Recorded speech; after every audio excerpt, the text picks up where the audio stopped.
नमस्कार, closing call में आपका स्वागत है। आपके साथ मैं हूं अभिषेक सत्यवर्तम और मेरे साथ है मेरी सहयोगी प्रियंका उपल और दिल्ली स्टूडियो से डिम्पी कालरा भी हमारे साथ जुड़ गए हैं। बाजार ने शुरुआत आज अच्छी की थी, लेकिन अच्छी शुरुआत के बाद कमोबेश एक हमने दिन भर दायरे में कारोबार करते हुए देखा। अब 1 घंटे कारोबार बचा है और बाजार में हम देख रहे हैं कि ऊपरी स्तरों से थोड़ी से प्रेशर बनने लगे हैं। हालांकि अभी भी 19,400 के ऊपर निफ्टी टिका हुआ है, लेकिन करीब 40-45 अंक नीचे आ गया है। निफ्टी बैंक की बात करें तो बिल्कुल सपाट है, सारी की सारी तेजी हवा हो गई है।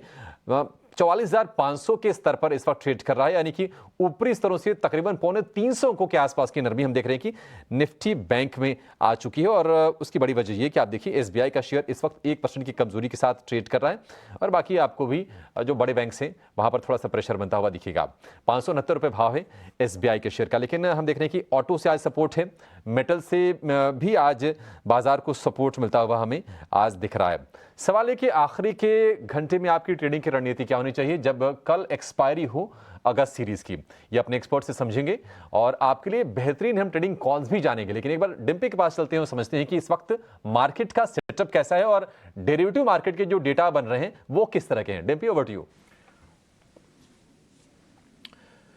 देखिए अभिषेक, इस समय की जो पोजीशनिंग है वो रोल ओवर के हिसाब से अगर आप देखें तो 50% निफ्टी पे रोल ओवर हो चुका है।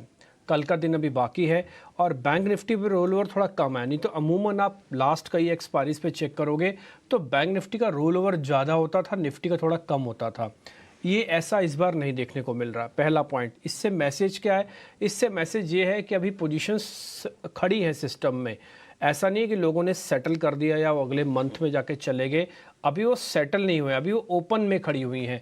इसलिए आप उम्मीद करके चले वॉलेटिलिटी कल भी रहेगी मार्केट के अंदर। लेकिन अच्छी चीज़ और बुरी चीज़ दोनों है बाज़ार के अंदर। अच्छी चीज़ है कि बाज़ार चला और मेंटेन रख रहा है, लेकिन बुरी चीज़ ये है कि अपने रेजिस्टेंसेस को ब्रेक नहीं कर रहा। आज आप उसी जगह से वापस फिसले हैं जहां से अमूमन आप फिसलना शुरू करते हैं, यानी कि 450 वही 500 वाली रेंज से जहां से निफ्टी टूटा। दूसरा, बैंक निफ्टी के पास एक लीडरशिप थी, वो कम हो गई है।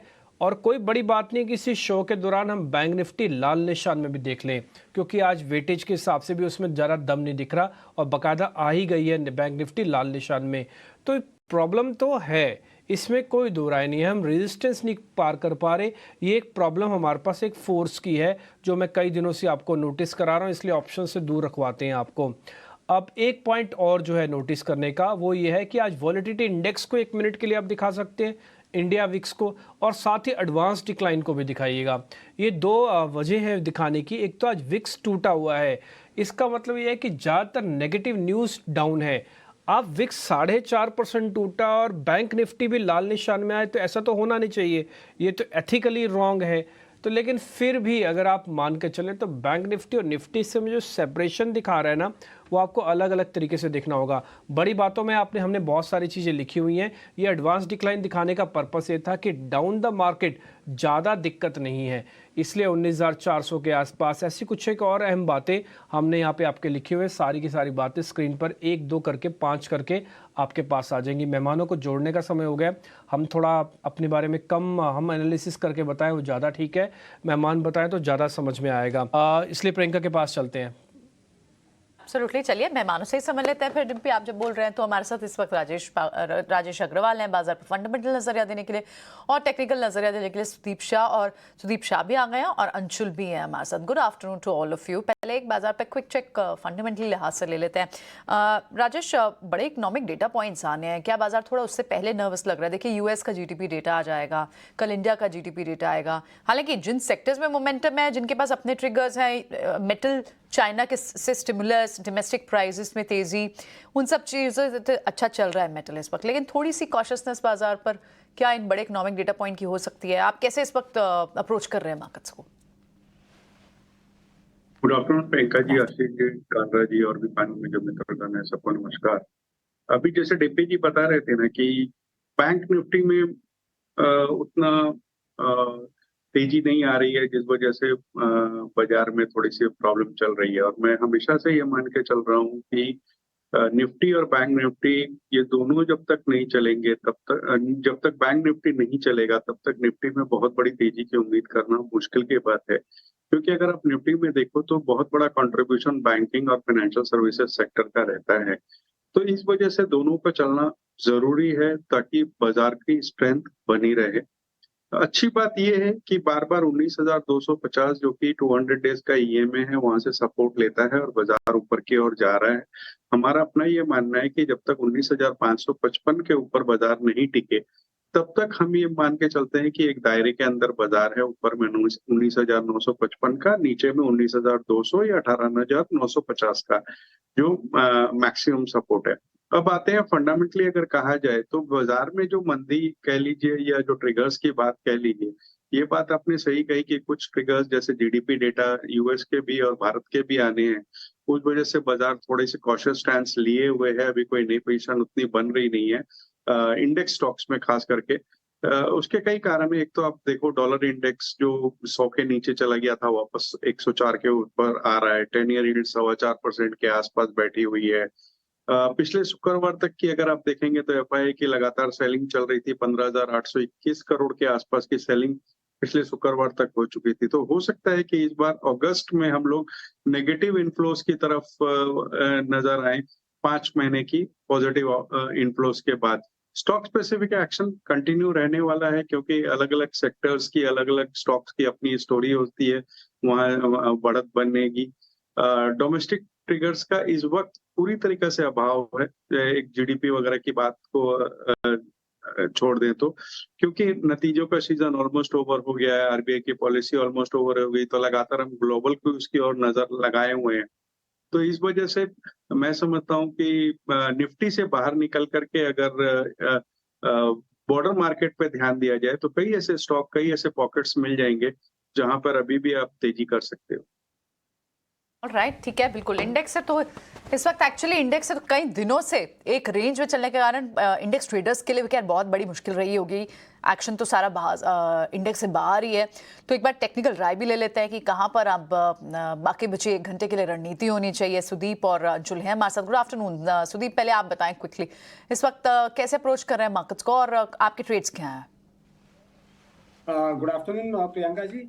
ये देख रहे हैं हम सुबह से कि आज जैसे इंडेक्स में सुबह से एक साइडवेज मोमेंटम था। पिछले आधे घंटे में हम देख रहे हैं थोड़ा एक सेलिंग प्रेशर भी आया है।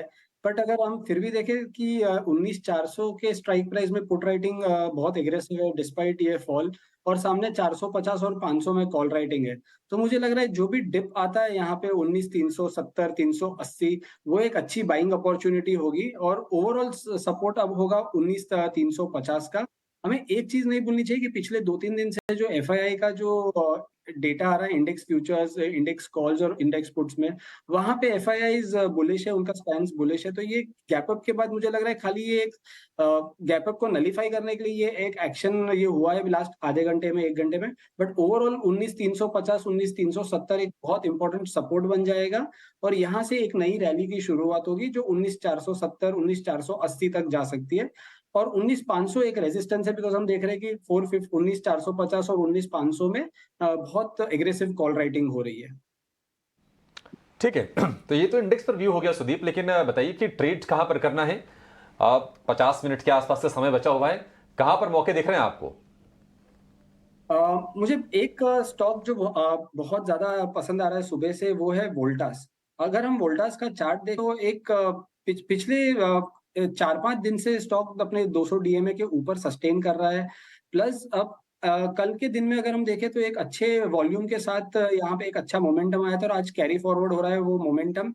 प्लस मार्केट में जहां ऊपर से थोड़ा थोड़ा सेलिंग प्रेशर है वहां पे ये स्टॉक आउट परफॉर्म कर रहा है। तो मुझे लग रहा है यहाँ से डेली वीकली दोनों चार्ट्स के टाइम फ्रेम में अगर हम चार्ट देखें तो बहुत बढ़िया लग रहा है। तो यहाँ से 835 के स्टॉप लॉस से 895 के टारगेट्स हम वोल्टास में देख सकते हैं। और एक पिछले कुछ समय में एक स्टॉक जो अच्छा लग रहा है, पिछले आधे घंटे में एक अच्छा मूव स्टॉक ने दिया है, वो है लेमन ट्री होटल्स। ये होटल स्टॉक में एक बहुत अच्छा एक्शन बन रहा है और हम ये देख रहे हैं कि स्टॉक ने पिछले हफ्ते में एक अच्छा रैली दिया था 94 से लेके 110 तक, फिर 102 तक स्टॉक ने अपना जो 20 दिन का एक्सपोनेंशियल मूविंग एवरेज है स्टॉक ने उसको रिटेस्ट करके आज कंटिन्यूएशन वापस पुराने अप ट्रेंड में स्टॉक आ चुका है। तो मुझे लग रहा है यहाँ से स्टॉक बाई किया जा सकता है 106 के स्टॉप लॉस से 120 का टारगेट के लिए। के लिए टारगेट होगा 120 रुपए का और वोल्टास के टारगेट 878 रुपए। आप स्क्रीन पर। और पीएनबी में भी हम देख रहे हैं कि धीरे धीरे करके तेजी हो रही है और 66 रुपए के टारगेट के लिए इस शेयर को खरीदना है। तो 3 शेयर सुदीप की तरफ से। आप चलेंगे अंशुल के पास। अंशुल, आपके लिस्ट में कौन से शेयर है? हालांकि हम देख रहे हैं कि बाजार ऊपरी स्तर से थोड़ा सा नीचे आया है, लेकिन क्या आपके भी तेजी के ही सौदे हैं या फिर कुछ शॉर्ट भी करेंगे आप? जी, तेजी के ही सौदे रहेंगे क्योंकि निफ्टी अगर आप देखें तो डेली के 20 डे मूविंग एवरेज और मंथली वीवैप से थोड़ा सा प्रॉफिट बुकिंग कर रहा है, लेकिन 19400 पे जिस हिसाब से आज पुट में ओपन इंटरेस्ट ऐड हुआ है, मोस्ट लाइकली ये सपोर्ट का काम करेगा और नीचे में वीकली वीवैप है जो सपोर्ट करने के लिए आ जाएगा। तो 19360 19350 ये जोन है, यहाँ से वापस से मार्केट आराम से बाउंस बैक कर लेगा। और बैंक निफ्टी में देखें तो बैंक निफ्टी अपने वीकली और मंथली दोनों वीवैप पे सपोर्ट ले रहा है। तो अब ऐसा लग रहा है कि बैंक निफ्टी में जो अंडर परफॉर्मेंस थी ये खत्म होके अब बैंक निफ्टी जो है वो लीड करना स्टार्ट करेगा। और वैसे भी मेटल और ऑटोज थोड़ा सा परफॉर्म कर रहे हैं, तो मेटल में एक बाई कॉल रहेगा टाटा स्टील का 122 रुपए पे, 119 का स्टॉप लॉस और 127 का टारगेट रहेगा। दूसरा बाई कॉल रहेगा टीवीएस मोटर्स पे 1415 पे बाई रहेगा, 1375 का स्टॉप लॉस और 1475 का टारगेट रहेगा। तो ओवरऑल हमको मार्केट तेजी में लग रहा है। आज की जो डिप है ये एक अपॉर्चुनिटी होगी कि एक 20-30 पॉइंट यहाँ से निफ्टी और नीचे मिल जाए तो लॉन्ग करके चलना चाहिए। एक और बात भी मार्केट के अंदर है जो हम जब से अगस्त सीरीज शुरू हुई है तब से आपके सामने रख रहे हैं, वो है शेक और ब्रेक। 2 वर्ड इस्तेमाल करते रहे बार बार। मार्केट टिपिकली शेक कर रहा है, आज भी वही शेकिंग का सबसे बेस्ट एग्जांपल है। मार्केट कहाँ फंसा हुआ है? 19300 से 450। बैंक निफ्टी कहाँ फंसा हुआ है? 44200 से 44600। तो ब्रेकआउट्स नहीं आ रहे, तो शेक करके कमज़ोर दिल वालों को या फिर जिनको इन पेशेंस होते हैं उनको निकाल देता है सिस्टम से बाहर, और पेशेंस वालों को बाद में रिवॉर्ड करेगा। ये बहुत ही सुंदर सी लर्निंग है मार्केट की जो आपको आज भी देखने को मिल रही है। खैर, हम एक्सपेक्ट करते हैं कि डेरिवेटिव मार्केट एक्सपायरी के आसपास से कुछ मूव मिलेगा, ऐसा हो नहीं रहा।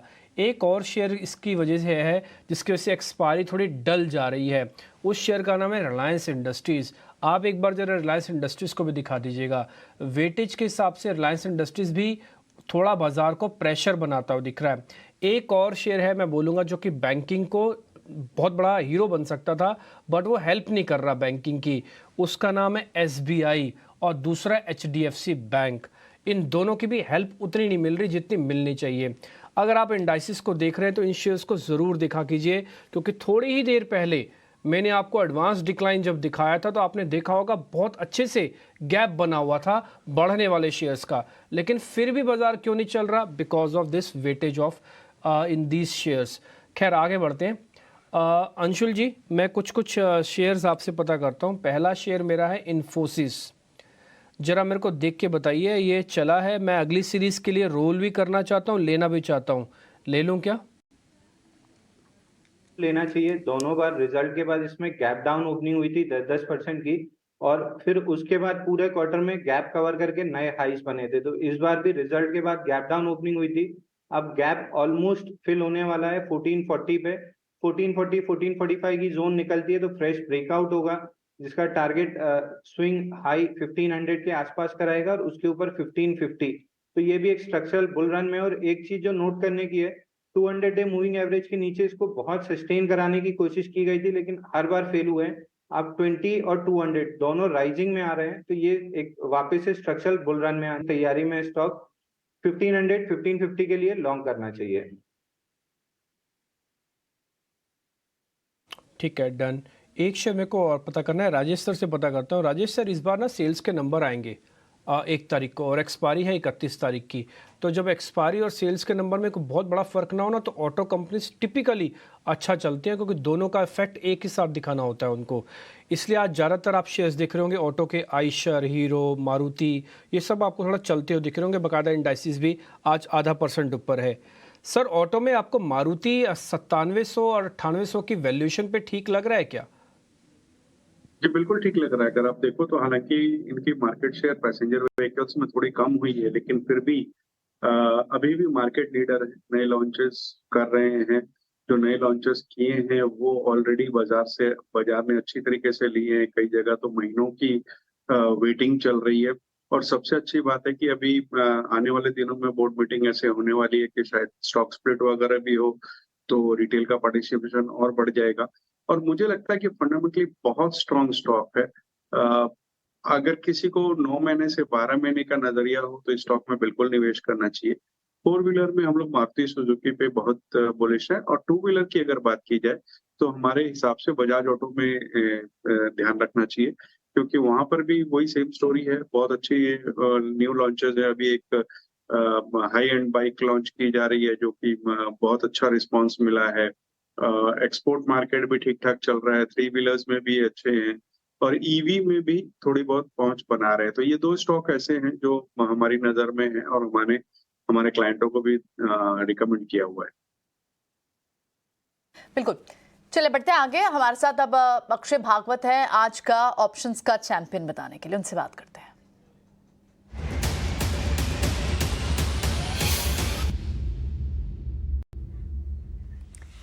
बताएं अक्षय, गुड आफ्टरनून। क्या है आज आपके पास ऑप्शन का ट्रेड?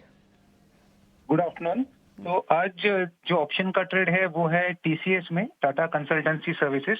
और जो टीसीएस का जिस तरह से प्राइस सेटअप बन रहा है, 3360 का एक बेस फॉर्मेशन बन रहा है, और यहाँ से हमारा मानना है कि स्टॉक सितंबर महीने में ऊपर की तरफ उछलने के बहुत संकेत दे रहा है। तो आप रणनीति बनाइए ऑप्शंस के जरिए। 28 सितंबर की आपको 3420 की कॉल बाय करनी है, करीबन 58 to 60 रुपीस में अवेलेबल है अभी। इसका लॉट साइज है 175। तो अगर टीसीएस यहाँ से ऊपर चलता है, पॉजिटिव व्यू से ट्रेड करना है और अब 3420 की कॉल बाय करे, तो इसमें आप टारगेट बनाए पहला 95 का एंड एक्सटेंडेड टारगेट ऑफ 107, और इसमें आप स्टॉप लॉस बनाए 37 की। ट्रेड में अगर आप टारगेट और स्टॉप लॉस के हिसाब से एब्सोल्यूट प्रॉफिट और लॉस देखें तो मैक्सिमम प्रॉफिट पोटेंशियल रहेगा 8,225 रुपए, और लॉस स्टॉप लॉस के हिसाब से 4,025 रुपए। राइट, आज वैसे भी आईटी स्टॉक्स में अच्छी तेजी है और आप टीसीएस की यहाँ पर कॉल खरीदने की बात करें, लेकिन अब ये सितंबर सीरीज की कॉल है और पहला टारगेट 95, दूसरा 107 का, लेकिन स्टॉप लॉस का ध्यान जरूर रखें। शुक्रिया अक्षय ये ट्रेड बताने के लिए। वक्त एक छोटे से ब्रेक का है, जल्द वापस हाजिर होंगे। वापस आएंगे तो आपके लिए बीटीएससी ट्रेड्स भी होंगे, क्या खबर है, हमारा खास सेगमेंट भी होगा और कई सारे स्टॉक्स पर डिस्कशन होगी। कहीं मच जाएगा।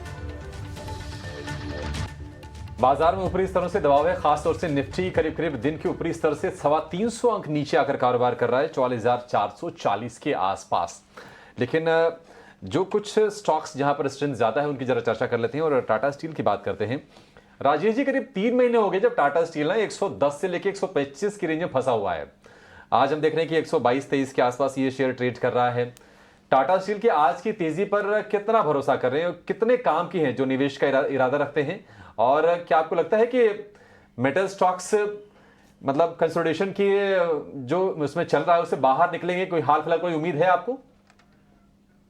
देखिए, निवेश के लिए जो है स्टॉक तो मुझे लगता है कि बहुत अच्छा है। निवेश के मतलब मेरे हिसाब से कम 12 से 18 महीने की आपकी समय होगी। तो निवेश के हिसाब से देखा जाए मेटल्स में बहुत बुलिश है, खास करके इस बात के मद्देनजर तो एक तो केपेक्स प्राइवेट का हो चाहे सरकारी हो, दोनों बहुत अच्छी तरीके से चल रहा है। सरकार के जो केपेक्स है वो तो बजट में जो अनाउंसमेंट आई थी बहुत ऊंची आई थी। तीसरे, इंफ्रास्ट्रक्चर की ग्रोथ हो रही है। चौथे, हम बजट के आने वाले दिनों में इलेक्शन सीजन में जा रहे हैं, तो उससे पहले मेरे हिसाब से जो भी इंफ्रास्ट्रक्चर के प्रोजेक्ट्स वगैरह थे उनके अनाउंसमेंट और तेजी से होगी। तो स्टील और सीमेंट ये दो ऐसे सेक्टर है जहां पे हम अच्छा रुझान देखेंगे। स्टील की खास बात कर रहे हैं तो इस वक्त मुझे लगता है Tata steel, JSW steel, Jindal steel, ये 3 ऐसी स्टील की कंपनियां हैं जहां मैं समझता हूं कि कम से कम 12 से 18 महीने की आपकी समय होती हो, तो बिल्कुल इस लेवल्स पे आपको खरीदारी करनी चाहिए। इसके लिए इन शेयरों को खरीदने का सही वक्त है। लेकिन आज हम देख रहे हैं कि पैकेजिंग स्टॉक्स में बहुत ज़बरदस्त रफ्तार बनी है। यूफ्लेक्स का तो शेयर 20% के अपर सर्किट पर ट्रेड कर रहा है। बाकी भी जो स्टॉक्स हैं वहाँ पे आप अच्छे रौनक देखेंगे, लेकिन इसके पीछे वजह क्या है बताने के लिए शरद हमारे साथ जुड़ गए हैं। शरद, अमेजिंग हम रनअप कहेंगे पैकेजिंग स्टॉक्स की, बताइए क्या रीजन है इसके पीछे? जी बिल्कुल, पैकेजिंग स्टॉक्स जो है फोकस में रहने वाला दिन के ट्रेड में जो है एक शानदार जो है मूवमेंट देखने मिला है पैकेजिंग स्टॉक्स में। और यहाँ पे हमारे इंडस्ट्री सोर्सेज और चैनल चेक सजेस्ट कर रहे हैं कि जो ओवरऑल रीअलाइनमेंट हुई है वो पूरे सप्लाई चेन में देखने मिल सकती है। और इम्पॉर्टेंट बात यह है कि जो सप्लाई मिसमैच हो रही थी पहले डोमेस्टिक मार्केट में, वो अब कम होए जा रही है धीरे धीरे।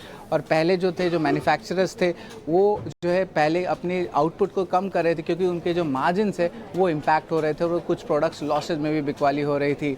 तो एक साइड सप्लाई साइड ठीक हुआ है, दूसरा साइड डिमांड में इंप्रूवमेंट इसलिए आया है, स्पेशली फार्मा और एफएमसीजी सेगमेंट में, और फेस्टिव सीजन भी है तो उसके कारण मिड सितंबर से जो है स्ट्रीट को उम्मीद है कि यह पिकअप जो है डिमांड देखने मिल सकती है पैकेजिंग में भी।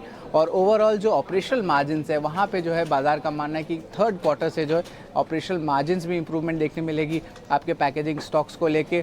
और याद रखिए पैकेजिंग स्टॉक्स में जो है 2 या 3 क्वार्टर का लैग होता है जब क्रूड गिरता है, तो उसके भी बेनिफिट जो है रॉ मटेरियल प्राइसेस में अब दिखने लगे हैं। लेकिन आप देखें तो इस सेक्टर में एक साल की अगर रिटर्न्स की बात करें तो मेजॉरिटी ऑफ द आपके पैकेजिंग स्टॉक्स है लगभग 25% से 50% तक का जो है गिरावट देखने मिला है।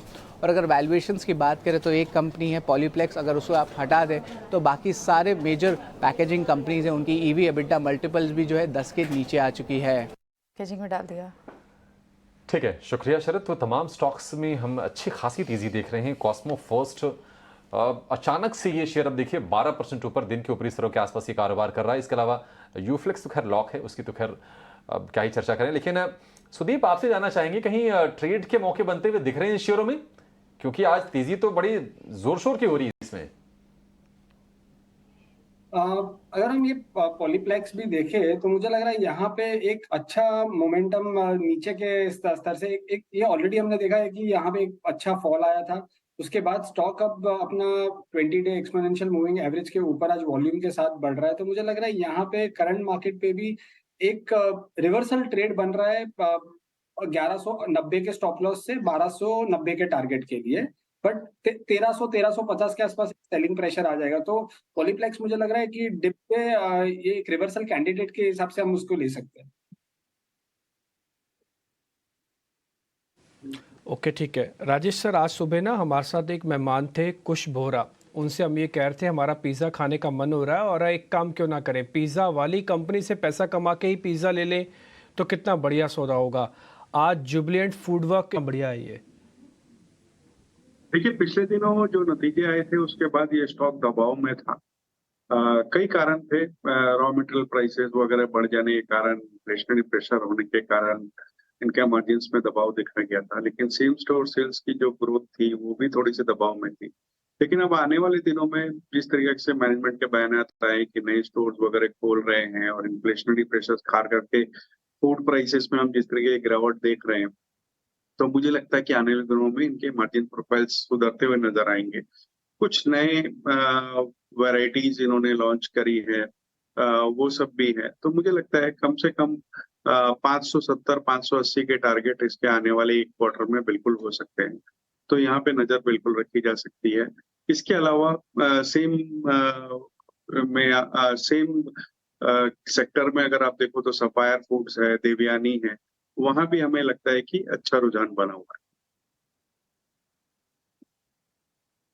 ठीक है। इस बीच मैं आपको ना 2 शेयर दिखाता हूं जो हमने कुछ दिन पहले आपके सामने डिस्कस किए थे। एक का नाम था सुज़लॉन, दूसरे का नाम था एससीसी।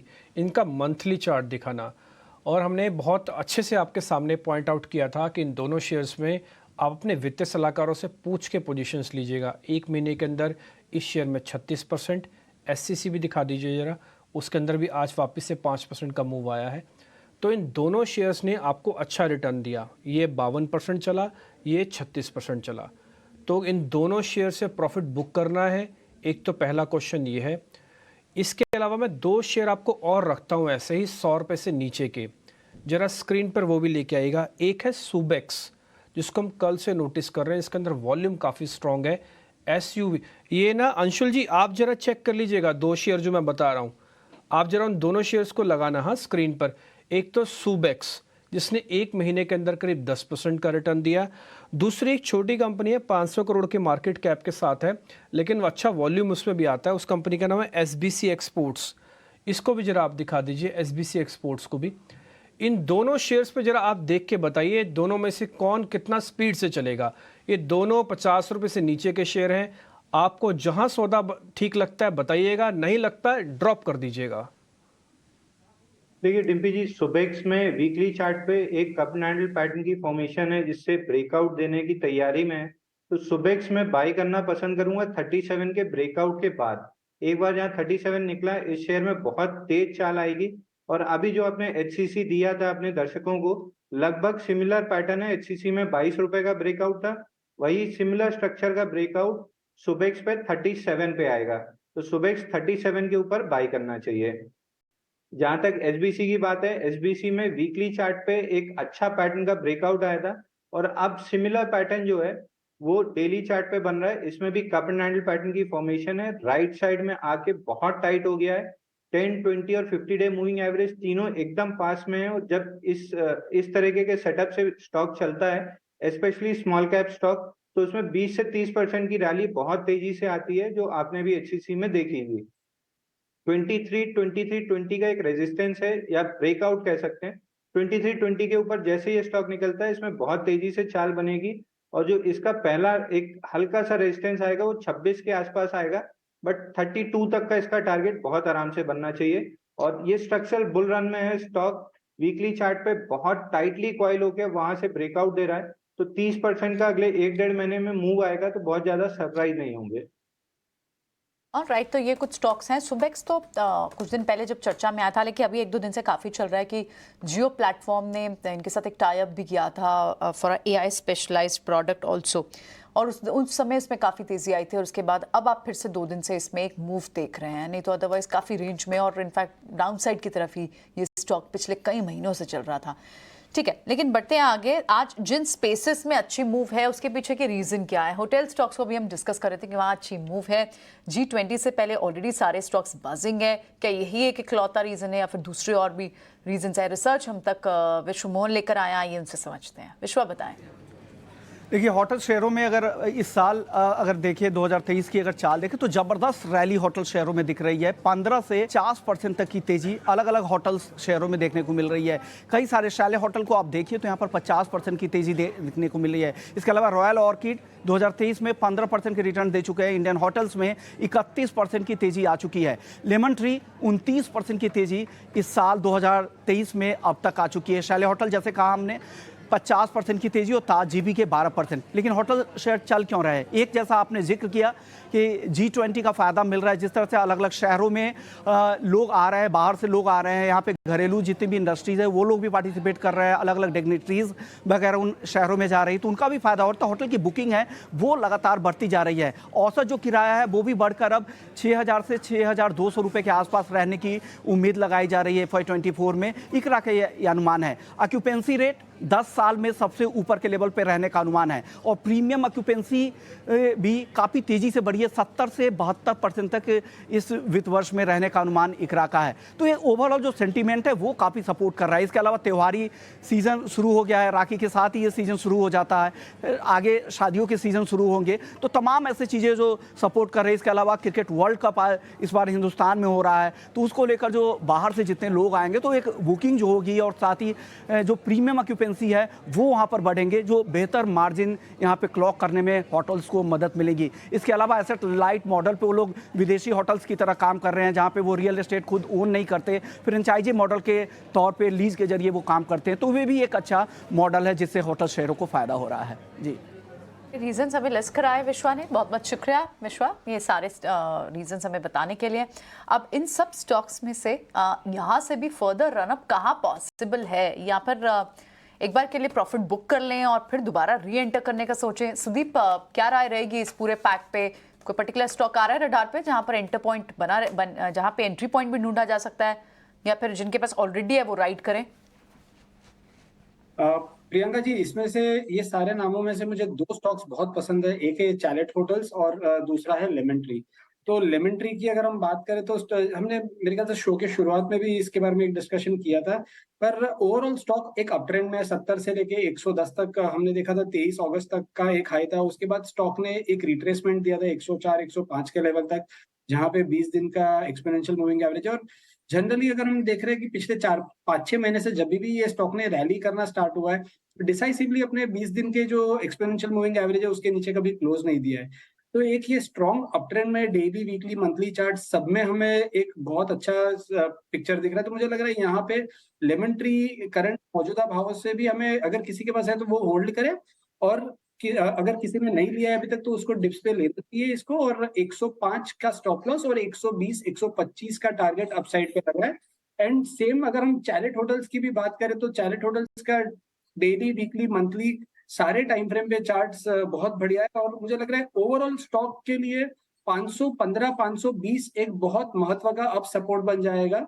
तो जिनके पास भी है वो ये 515 के ट्रेलिंग स्टॉप लॉस के साथ ये रैली को राइड करे, और अपसाइड में मुझे लग रहा है 575 580 के लेवल्स आते हुए चैलेंज होटल्स में देख सकते हैं हम। तो आपको ये होटल्स जिनके जो स्टॉक्स अभी भी स्ट्रॉन्ग दिख रहे हैं चार्ट पर, उसमें से एक शेरलेट होटल जिसके लेवल्स भी आपने डिस्कस किए, ठीक है, और साथ ही लेमन ट्री होटल। वक्त एक छोटे से ब्रेक का, जल्द वापस हाजिर होंगे, कहीं मत जाएगा। शरद होंगे हमारे साथ आज की खास खबर बताने के लिए, बने रहे हमारे साथ।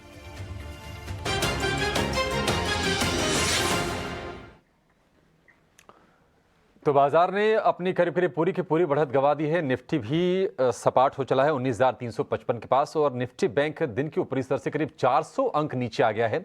हम देख रहे हैं कि आईटी से थोड़ा सा सपोर्ट है, उसके अलावा ऑटो शेयर बाजार को थोड़ा सा आसहारा देने काम कर रहे हैं। लेकिन अब डेली रूम का हाल समझेंगे और ये जानेंगे कि बाजार में कौन सी खबरें गर्म हैं। शरद दुबे हमारे साथ जुड़ गए हैं। शरद, बताइए। जी बिल्कुल, आवास फाइनेंशियल जो है फोकस में रहने वाले हैं, और यहाँ पे हमारी जो है डीलर से बातचीत हो रही है, तो कुछ काउंटर्स में डीआई की जो है बाइंग देखने मिल रही है आवास फाइनेंशियल्स में।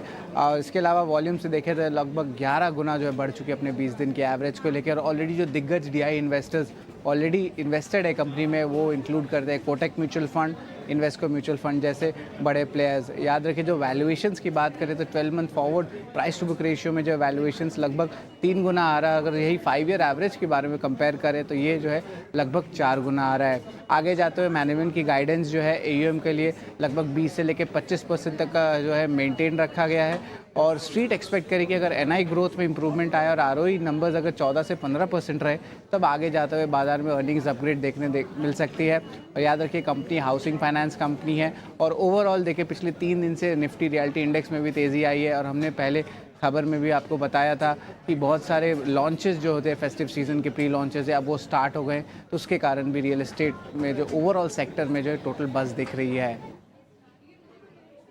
आवास फाइनेंशियल्स का शेयर फोकस में है, और लेकिन ये आप ध्यान रखिए, ये डीलिंग रूम के में जो बातचीत होती है हमारे रिसर्च की टीम के लोगों की, उसके आधार पर ये खबर निकल के आती है। ये आधिकारिक जानकारी नहीं है, तो कोई भी इस पर ट्रेड लेने से पहले, कोई भी राय बनाने से पहले अपने प्रामाणिक वित्त सलाहकार की राय आप अवश्य लीजिए। आवास फाइनेंशियल्स को लेकर ये खबर दिन के निचले स्तर पर फिलहाल ये शेयर कारोबार कर रहा है। लेकिन राजेश जी, आपसे जरा ऑटो स्टॉक्स पर व्यू लेंगे, क्योंकि हम देख रहे हैं कि ऑटो ही एक पैक है जहां से सपोर्ट ठीक ठाक है। मारुति चल रहा है, आयशर चल रहा है, एमएनएम चल रहा है, इसमें 1.5% के आसपास की तेजी है। लेकिन एस्कॉर्ट्स भागे जा रहा है। आज हम देख रहे हैं कि एस्कॉर्ट्स में तकरीबन 4% के आसपास की, अभी बढ़कर 5% के आसपास की तेजी हो गई है, 3200 का स्तर पार कर लिया है, और लगातार ये शेयर चल रहा है।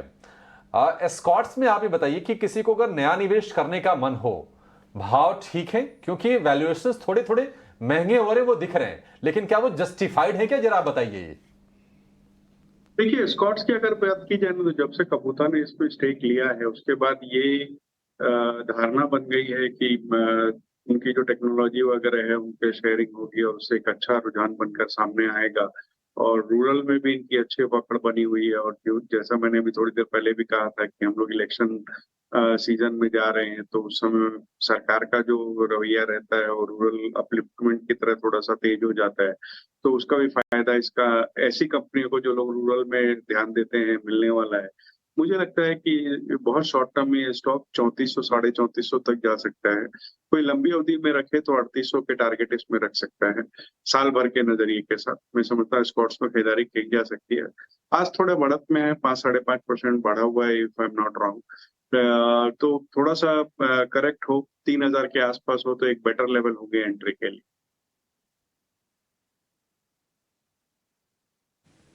ओके, ठीक है, डन। जब ऑटो की बात छिड़ी है, आपने मारुति आपसे पता किया, अभिषेक ने एस्कॉर्ट्स के बारे में आपसे जानकारी ली, तो क्यों ना इससे जुड़ी हुई एक खबर भी एक आपके सामने रखें।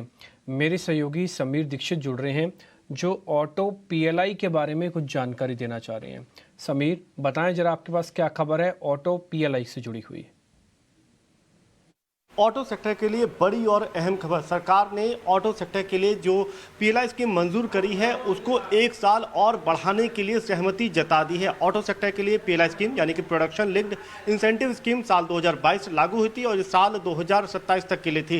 लेकिन अब जिस तरीके से इंडस्ट्री से फीडबैक आ रहा है और लगातार जिस तरीके की रिक्वेस्ट है, इस पर सहमति जताते हुए हैवी इंडस्ट्री मिनिस्ट्री ने पीएलआई स्कीम को 1 साल और बढ़ाने की मंजूरी दे दी है और अब ये वित्त वर्ष 2027-28 तक के लिए लागू रहेगी। इसके लिए आधिकारिक घोषणा या नोटिफिकेशन जल्द सरकार जारी करेगी। सरकार को लगता है कि इस 1 साल के एक्सटेंशन से, चूंकि इंडस्ट्री भी सहमत है, इससे जो इन्वेस्टमेंट है इसमें बढ़ोतरी होगी। ना सिर्फ इन्वेस्टमेंट में इजाफा होगा बल्कि जो नई टेक्नोलॉजी है सेक्टर में वो भी आएगी और साथ ही साथ जो इंडस्ट्री की जो मैन्युफैक्चरिंग कैपेसिटी है उसमें भी ज़बरदस्त इजाफा होगा। इन तमाम पहलुओं को देखते हुए सरकार ने ऑटो पीएलआई स्कीम को 1 साल और बढ़ाने की मंजूरी दे दी है। एक और बड़ा फैसला किया सरकार ने, वो है इंसेंटिव डिसबर्समेंट का। पीएलआई स्कीम के तहत जो बेनिफिशरीज हैं उनको जो इंसेंटिव फिलहाल देने की प्रोसीजर है वो सालाना दिया जाता है, साल में एक बार उसको डिसबर्स किया जाता है। लेकिन इंडस्ट्री की मांग को पर सहमति जताते हुए सरकार अब इसको क्वार्टरली 3 महीने में इसको डिसबर्स करेगी और इससे सरकार को लगता है कि इंडस्ट्री का जो कॉन्फिडेंस है उसको और बढ़ावा मिलेगा। तो क्वार्टरली इंसेंटिव डिसबर्समेंट पर भी सरकार ने सहमति जता दी है। पीएलआई स्कीम जो पूरे ऑटो सेक्टर के लिए है वो तकरीबन 26,000 करोड़ की है। 18 सफल एप्लीकेंट्स अभी इसमें हैं और इस एक्सटेंशन का और ये जो 2 फैसले सरकार ने लिए हैं इससे सरकार को लगता है कि कई बड़े प्लेयर्स जैसे टाटा मोटर्स, महिंद्रा और भी जो बड़े नाम हैं इनको काफ़ी मदद मिलेगी और ओवरऑल जॉब क्रिएशन के मामले में भी ये काफ़ी मददगार साबित होगी। ठीक है समीर, ये जानकारी देने के लिए बहुत शुक्रिया। ये पीएलआई का एक्सटेंशन मिल सकता है, जहाँ जहाँ पीएलआई लगा हमने देखा कि वहाँ से जुड़ी हुई कंपनीज की बैलेंस शीट भी ठीक हुई है और उनके शेयर के प्राइजेस भी ठीक हुए हैं। ये बहुत सारे एग्जाम्पल आपको मार्केट के अंदर देखने को मिल सकते हैं। खैर, हम आगे बढ़ते हैं। एक शेयर पे और नज़र डाली जा सकती है, वो है IRCTC। सुदीप सर, एक बार ज़रा आप इस शेयर को ज़रा खोलिए और ज़रा चेक करके बताइए इस शेयर में कितना दम है। IRCTC, मैं अगली सीरीज़ के लिए इसको लेके रखना चाहता हूँ। रोल ओवर के नंबर वगैरह मैंने चेक किए हैं जो कि ठीक है। जी डिम्पी जी, मुझे लग रहा है कि IRCTC में हमने देखा है जो पिछले एक आध हफ्ते 10 दिन में 640 के लेवल से जो मूव आया है 685 687 तक, उसके बाद ये पिछले 1-2 दिन में थोड़ा स्टॉक कंसोलिडेट कर रहा है, साइडवेज ट्रेड कर रहा है। बट ओवरऑल अगर पूरे अगस्त महीने का जो अगर हम कंसोलिडेशन देखें तो मतलब इसका डिसाइसिव एक अपर एंड ऑफ द रेंज है 665 663। तो मुझे लग रहा है ये यहाँ से भी बाई कर सकते हैं और कोई भी डिप पे ओवरऑल 660 665 का एक बहुत बढ़िया सपोर्ट है। जब तक ये इसके ऊपर स्टॉक होल्ड करेगा तब तक हम ऊपरी स्तर पे अराउंड 695 710 के लेवल्स देख पाएंगे। जो काफी रेलवे स्टॉक, सारे रेलवे स्टॉक्स इनफैक्ट चल चुके हैं और ये एक ही अभी बचा हुआ है रैली कर रहा है। तो मुझे लग रहा है यहाँ पे भी एक लेट रैली कैचअप हम देख पाएंगे और 660 का ओवरऑल स्टॉप लॉस रहेगा इसके लिए और 695 और 710 के 2 टारगेट्स रहेंगे। ठीक है, ऑलराइट। ये तो IRCTC की बात हुई। कुछ और दूसरे स्टॉक्स है, तीतागढ़, जुपिटर वैगन्स, कई सारे कुछ स्टॉक्स हैं जिनके ग्लोबल स्मॉल कैप स्पेस में, MSCI ग्लोबल स्मॉल कैप में शामिल होने की बात की जा रही है और इसके चलते आप कई सारे स्टॉक्स में अच्छी मूव देख भी रहे हैं। ऐसे ही कुछ और स्टॉक्स भी लेकर आते हैं ऑटो एंसिलरी में, जिस तरह सुब्रोज, और फिर से आपको बियरिंग स्टॉक्स चलते हुए दिखाई दे रहे हैं आज। इनमें जिस तरह की मूव फिर से शुरू हुई है, सुब्रोज अच्छा खासा चला था जब पहले यहाँ पर नितिन गडकरी ने जो ऑर्डर पास किया था उसके बाद हमने देखा। अब NRB बियरिंग जैसे स्टॉक्स में भी फिर से एक लेग अप शुरू हुआ है।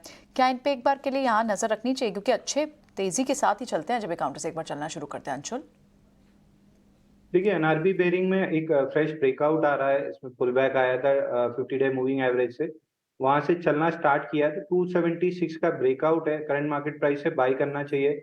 एकदम इमीडिएट में 353 का पहला रेजिस्टेंस है। प्रोबेबली नेक्स्ट वीक में 353 के लेवल्स इसमें आराम से टेस्ट किए जा सकते हैं। वॉल्यूम्स अगर देखें तो 2.6 मिलियंस का है, जो ऑलमोस्ट 500% एवरेज वॉल्यूम से आज बढ़ोतरी है। तो यहाँ पे बाइंग इंटरेस्ट लार्जर स्पेस में दिख रहा है। 353 के टारगेट को लेते हुए इसको बाई करना चाहिए। ठीक है, एनआरपी बियरिंग्स पे आप कह रहे हैं कि यहाँ पर आपको एक फ्रेश ब्रेकआउट दिखता है और यहाँ आप इस पे जरूर नजर बनाकर रखना चाहेंगे, ठीक है। लेकिन इस बीच रेंज में तो है बाजार। इनफैक्ट निफ्टी अब देखिए तो जितनी बढ़त थी वो उसे गवा भी चुका है, लेकिन at the same time bank stocks थोड़े और वीक हुए हैं और थोड़े से large cap FMCG like Britannia जैसे स्टॉक्स भी थोड़ा वीक हुए हैं पिछले कुछ मिनटों में। ऑयल मार्केटिंग काउंटर्स पे आपको सुबह से ही दिख रहा है दबाव, एचपीसीएल, बीपीसीएल। क्या कुछ शॉर्ट के आइडियाज भी यहाँ जनरेट करने चाहिए सुदीप? अगर हम ऑयल मार्केटिंग कंपनीज देखें और बैंकिंग में देखें तो मुझे लग रहा है क्या क्या हो रहा है कि बैंक सबसे ज्यादा आज वीक हो रहा है। अगर हम आईसीआईसीआई बैंक देखें तो भी आईसीआईसीआई बैंक ने अपना जो 965 का एक सपोर्ट जोन था, जो पिछले 2-3 दिन का एक स्विंग लो था, स्टॉक ने आज इसके नीचे ये क्लोज दे रहा है, ऑलमोस्ट अभी ब्रेक कर दिया है। तो मुझे लग रहा है यहाँ पे आईसीआईसीआई बैंक है, फिर एचडीएफसी बैंक भी अपना जो इम्पोर्टेंट एक सपोर्ट जोन है 1585 स्टॉक, ये स्टॉक उसके नीचे जा रहा है। प्लस ऑयल मार्केटिंग कंपनीज जो हम बात कर रहे हैं तो उसमें हिंद पेट्रो अगर हम देखें स्पेसिफिकली तो यहाँ पे भी स्टॉक ने अपना जो 259-260 का एक स्विंग लो था जो पिछले हफ्ते में बनाया था, उसके बाद स्टॉक ने एक रिवर्सल दिया था 267 तक। आज स्टॉक ने ये स्विंग लो भी तोड़ दिया है, तो मुझे लग रहा है यहाँ पे भी एक अच्छी शॉर्ट पोजीशंस बना सकता हूँ यहाँ पे, और ओवरऑल 263 का एक स्टॉप लॉस रख सकते हैं एंड टारगेट रहेगा नीचे की तरफ 250 जो कि 200 डीएमए एरिया है। ठीक है, ये रहा। लेकिन बाजार पर एक बार नजर डालेंगे क्योंकि अब 13 मिनट का सत्र बच गया है, लेकिन इस वक्त दिन के निचले स्तरों पर कारोबार हो रहा है। आप बैंक निफ्टी को देखेंगे तो ऊपरी स्तरों से तकरीबन 500 से 600 अंकों की भारी भरकम गिरावट आ चुकी है, 44,200 के नीचे फिसल गया है और निफ्टी भी अपनी पूरी की पूरी बढ़त गंवाकर इस वक्त लाल निशान फिसल के थोड़ा सा उस स्तर के आसपास रुकने की कोशिश कर रहा है। हालांकि 100 अंकों की एक सॉलिड तेजी थी बाजार में, निफ्टी ने उसको गंवाई है और पिछले 10 ट्रेडिंग सत्र में एक बार भी ऐसा नहीं हुआ कि निफ्टी ने 19,450 के ऊपर की क्लोजिंग दी हो। तो ये एक कंसर्न है जो डिम्पी चर्चा कर रहे थे कि 19,250 और 19,450, अगर हम मोटा मोटी 200 अंकों की रेंज माने तो बाजार इसके बीचों बीच फंसा हुआ है और इस वक्त थोड़े से सेंटिमेंट देखने की थोड़े से और वीक हो रहे हैं, खासतौर से बैंकिंग स्टॉक्स में। आप देखिए इस वक्त जो गिरावट है आईसीसी बैंक में करीब करीब 1% के आसपास की हो चुकी है, एसबीआई में 1.25% से ज्यादा गिरावट है, इंडसइंड बैंक के शेयर में कमजोरी है और बैंकिंग का दिग्गज जिससे कि वेटेज है करीब करीब 14% के आसपास के निफ्टी में, उसमें जो गिरावट है वो 1% के आसपास की हो गई है और अब दिन के निचले स्तर पर एचडीएफसी बैंक का भी शेयर कारोबार कर रहा है। अब 1603 रुपए का आज के दिन का हाई है, 1604 रुपए के आसपास का और 1575 रुपए के आसपास ट्रेड कर रहा है। तो सुबह या फिर पूरे दिन तक हम ये कहें कि हर निशान में टिकने की कोशिश थी और वो पूरी की पूरी तेजी हवा हो गई है, 1575 रुपए के आसपास का भाव है। राजेश जी, बहुत सारे लोग ये पूछ रहे हैं कि एचडीएफसी बैंक क्या ये लेने का मौका है क्या, क्योंकि 1650-1700 रुपए के आसपास था, फिर वहां पर थोड़ी सी स्थिरता दिखा रहा था, फिर वहां से जो शेयर ने नीचे आया तो कमजोरी बढ़ गई। आपका क्या व्यू है एचडीएफसी बैंक को लेकर, क्योंकि अगर एचडीएफसी बैंक अगर स्थिर नहीं होता है, आईसीसी बैंक अगर तेजी का संकेत नहीं देता है, एसबीआई नहीं चलता है, तो फिर बैंक निफ्टी नहीं चलेगा, फिर बैंक निफ्टी नहीं चलेगा तो निफ्टी से उम्मीद कैसे करेंगे हम लोग? आपने सही कहा, मैंने भी यही बात पे जोर दिया था कि जब तक बैंक निफ्टी नहीं चलेगा तो निफ्टी कैसे चलेगा। ये तो रही ट्रेडिंग वगैरह का नजरिया कि निफ्टी बैंक निफ्टी कैसे चलेगा, लेकिन अगर किसी को निवेश करना हो तो मैं समझता हूँ कि एचडीएफसी बैंक के वैल्यूएशन बहुत अच्छे हैं। आज की डेट में मर्जर के बाद एक बहुत बड़ी एंटिटी उभर कर आई है। दूसरे अगर आप देखें तो लगातार बैंक ने हर तिमाही में 20-22% की ग्रोथ दिखाई है, फंडामेंटली बहुत स्ट्रांग है और मैं समझता हूँ किसी के भी लॉन्ग टर्म पोर्टफोलियो में अगर कोई बैंकिंग स्टॉक प्राइवेट सेक्टर में रखना हो तो एचडीएफसी बैंक एक उम्दा कैंडिडेट है। इस लेवल्स पे आपको बहुत अच्छी अपॉर्चुनिटी दे रहा है और इसे बिल्कुल आपके पोर्टफोलियो में होना चाहिए। यहाँ आपको खरीदारी करने की सलाह रहेगी। एसेट क्वालिटी बहुत स्टेबल है बैंक की, अगर 20-22% की ग्रोथ इस तरीके से मेंटेन रहती है तो मुझे आश्चर्य नहीं होगा कि आने वाले साल भर में 20-22% की बढ़त मौजूदा स्तर से हो जाए स्टॉक।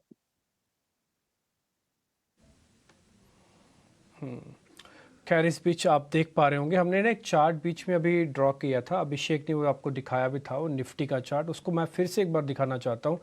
एक्चुअली क्या ये फॉल्स ब्रेकआउट होता है। हमने जो दो गोले मार्क किए हुए हैं आप यहाँ पे देख पा रहे होंगे, ये दोनों कैंडल्स ने इस बार के रेजिस्टेंस को तोड़ने की उम्मीद जताई और ये कहा कि देखिए आज का दिन तो ऐतिहासिक रहेगा और बाजार बहुत स्पीड से ऊपर आ जाएगा। दोनों ही दिन फॉल्स ब्रेकआउट हुआ, यानी कि जो दिख रहा है वो फॉल्स हो गया, वो खराब हो गया, और अभी भी हम उसी टाइट रेंज के अंदर हम फिर से आके फंस गए हैं। ब्रेकआउट तो बहुत दूर की बात है, 19,500 है। तो इसलिए जब तक क्लोजिंग बेसिस पर आपको ना मिले ना बात, आप कई बार टेक्निकल एनालिस्ट से सुनते होंगे कि क्लोजिंग बेसिस पर ये हमको नंबर मिल जाए, उसका ये बेस्ट एग्जाम्पल है। आप इंट्राडे पार करते हो लेकिन क्लोजिंग पे फिर से कमज़ोर हो जाते हो। तो ये one of the best example आपकी स्क्रीन पर। एक और चीज़, आज अभिषेक आपको एक पॉइंट और नोटिस करवा रहे हैं जो हमने सुबह सुबह आपको बताया था, वो है आईटी कंपनीज। अगर आज आईटी नहीं होते ना तो ये भी आज ब्रेक डाउन कर रहा होता, निफ्टी भी। ये तो आईटी की बदौलत है जो थोड़ा हम बच गए हैं। अब मेरे को जरा एक दो शेयर पता करने हैं जो कि वास्तव में वीक हो रहे हैं क्या। एक बार जरा एसबीआई को लेके आइए स्क्रीन पर, और अंशुल जरा आप चेक कीजिए एसबीआई के chart, state bank of India SBI. इससे बहुत उम्मीदें थी कि सीरीज की लास्ट में शॉर्ट कवरिंग करवा के चलेगा, लेकिन ये कमज़ोर हो रहा है। सर अगली सीरीज में रोल करना भी है कि छोड़ दें? जिनके पास तेजी की पोजीशन है उनको रोल ओवर करने की जरूरत ही क्या है? जब चलेगा तब के तब देखेंगे, क्यों रोल ओवर करके रोल ओवर की कॉस्ट भरें फालतू की।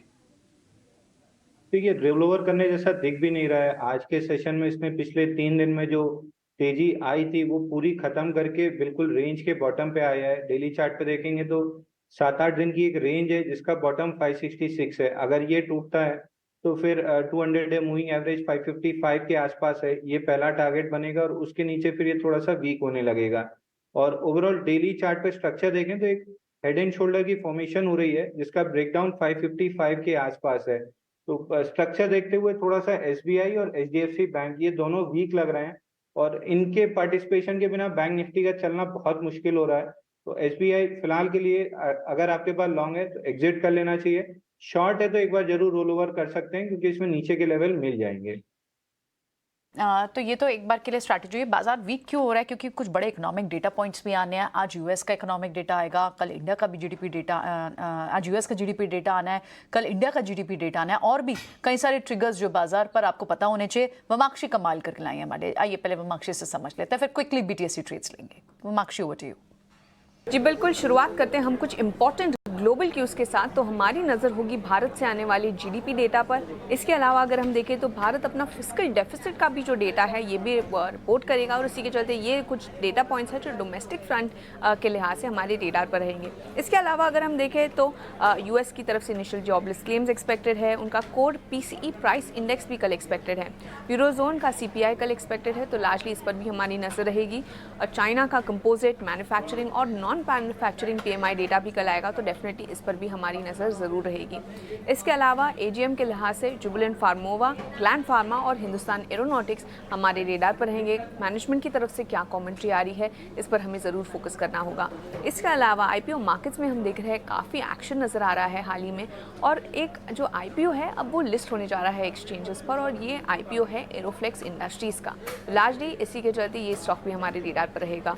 आखिर में फोकस करेंगे हम कुछ कॉर्पोरेट एक्शन पर। बालाजी अमाइंस की पहले तिमाही के नतीजे आएंगे कल, और इसी के चलते ये स्टॉक हमारे रेडार पर रहेगा। इसके अलावा वीकली एक्सपायरी है कल, और उसी के साथ मंथली एक्सपायरी भी है, तो डेफिनेटली ये भी हमें अपने ध्यान में रखना होगा। और आखिर में एमएससीआई का एडजस्टमेंट होने वाला है अगस्त 31 को, तो लार्जली कौन से स्टॉक्स शामिल होते हैं और कौन से स्टॉक्स एक्सक्लूड होते हैं इंडेक्स से, इस पर भी हमारी नज़र रहेगी। तो लार्जली ये थे सारे इंपॉर्टेंट इवेंट्स जो आपके रेडार पर होने चाहिए। एक्सपायरी के अलावा हम देख रहे हैं कि कई सारे कॉर्पोरेट इवेंट भी हैं और एरोफ्लेक्स इंडस्ट्रीज की लिस्टिंग भी होनी है, और जीडीपी के आंकड़ों पर कल शाम को नजर होगी।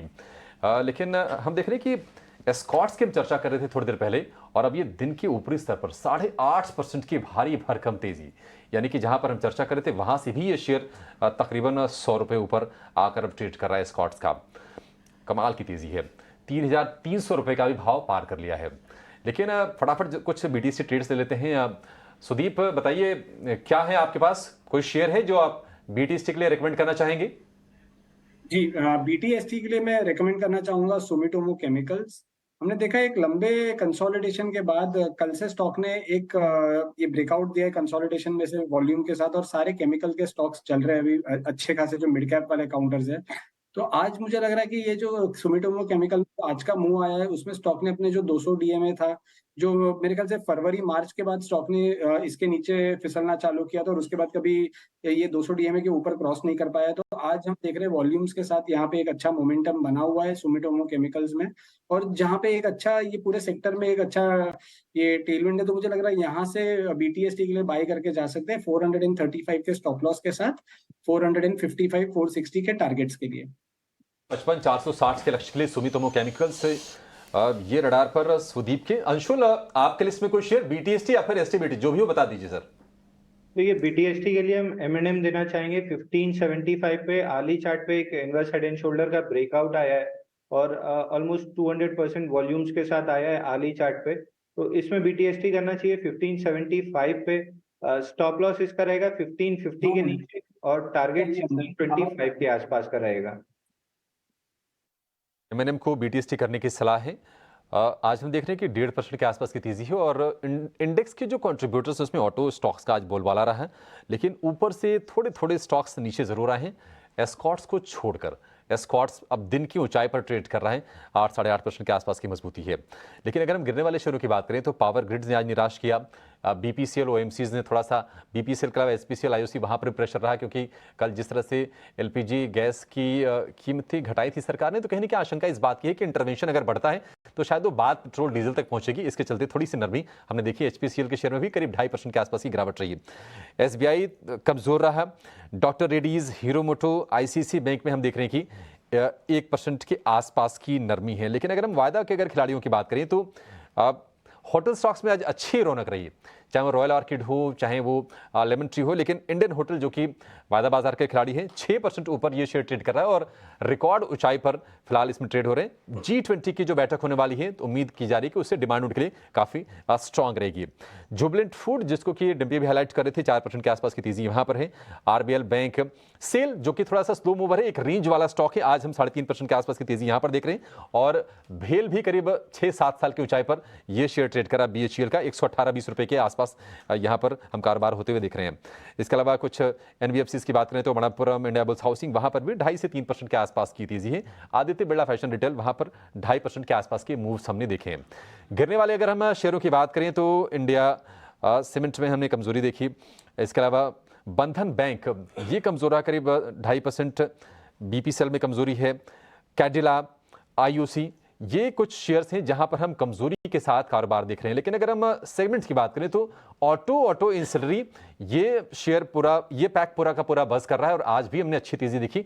अतुल ऑटो के शेयर में आज जबरदस्त एक्शन था। इसके अलावा पंप और पाइप वाला जो सेगमेंट है ना, वहां पर हमने बढ़िया तेजी देखी है, चाहे वो शक्ति पंप हो या फिर रोटो पंप, इन शेयरों में हमने बढ़िया खरीदारी होते हुए आज के सत्र में हमने देखी है। लेकिन आप देखिए 10% ऊपर अतुल ऑटो, लगातार तेजी हम देख रहे हैं प्रियंका इस शेयर में। लेकिन सेंसेक्स 65,100 के आसपास एक झटका लगा था, लाल निशान में गए थे, लेकिन थोड़े संभल के अब बिल्कुल सपाट क्लोजिंग 19,350 के आसपास निफ्टी और 65,100 के आसपास हम सेंसेक्स की क्लोजिंग देखने जा रहे हैं। आईटी से थोड़ा सपोर्ट मिला है, मेटल से सिलेक्टिव सपोर्ट, ऑटो स्टॉक्स से भी हम देख रहे हैं कि आज सपोर्ट मिला। तो इंडेक्स के लेवल पर यह हरकत रही। लेकिन अगर हम ब्रॉडर मार्केट की बात करें तो हर एक गिरने वाले शेयर के मुकाबले हम कह सकते हैं करीब 2 बढ़ने वाले शेयर बाजार में आज थे। तो ब्रॉडर मार्केट का मूड उतना खराब नहीं है, लेकिन टेंशन वाली बात यह है कि इंडेक्स अपनी रेंज से नहीं निकल पा रहे हैं और लगातार 10वें सत्र हम जो देख रहे हैं कि 19,250 या फिर अगर थोड़ा सा और बड़ी छोटी कैलोरी 19,300 से लेकर 450 की जो रेंज है, बाजार उसमें फंसा हुआ नजर आ रहा है। ये साफ तौर पर बाजार में ट्रेंड दिख रहा है। लेकिन कल बाजार के लिए बहुत ही अहम दिन है। कल हो जाएगी अगस्त सीरीज की एक्सपायरी। लेकिन कल आपकी तैयारी क्या होनी चाहिए, हम ये तैयारी भी आपके लिए हम करवाएंगे एक छोटे से ब्रेक के बाद। मनीष आपके साथ जुड़ेंगे कल की तैयारी लेकर, आप कहीं जाइएगा नहीं। नमस्कार।